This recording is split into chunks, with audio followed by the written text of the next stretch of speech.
La vraie raison de ma faiblesse et de mon manque de fruits, c'est une lenteur inexplicable dans la prière.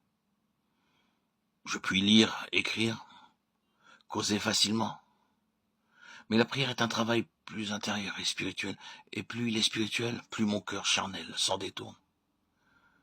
La prière, la patience, la foi ont toujours leur récompense. Il y a longtemps que j'ai compris que si je veux être pasteur, c'est par la foi et la prière que je le deviendrai. Quand mon cœur est disposé et prêt pour la prière, tout le reste devient facile. Richard Newton. Les grands maîtres et docteurs de la doctrine chrétienne ont toujours trouvé dans la prière la plus haute source de leur connaissance. Sans sortir de l'église anglicane, nous voyons l'évêque Andrews passer 5 heures par jour à genoux. Les résultats pratiques les plus grands et qui ont enrichi la vie humaine ont été obtenus par la prière. Lidon.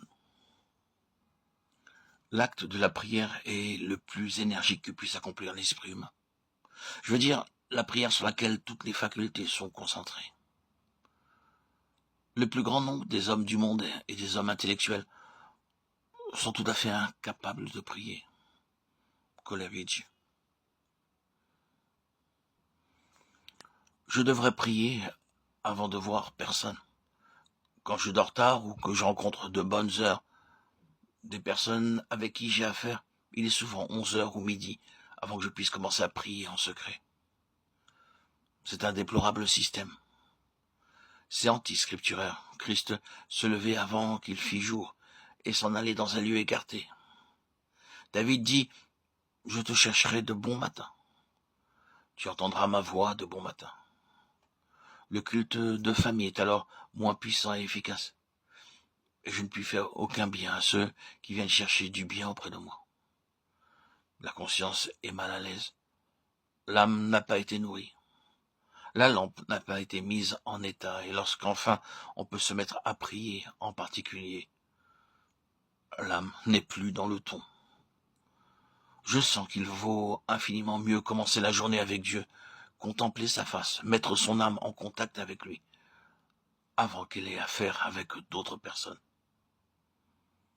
Robert Murray McCheyne.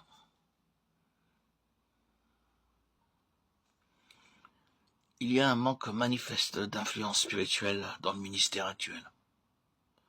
Je l'éprouve dans mon propre cas, et je le remarque chez les autres. Je crains qu'il n'existe parmi nous un esprit inférieur de combinaison, de direction, de manœuvre. Nous nous efforçons plus qu'il n'est sage de le faire, de plaire aux uns et de ménager les préjugés des autres. Le ministère est une œuvre grande et sainte, et il devrait créer en nous une habitude de simplicité dans la prière, et une sainte indifférence à toutes les conséquences.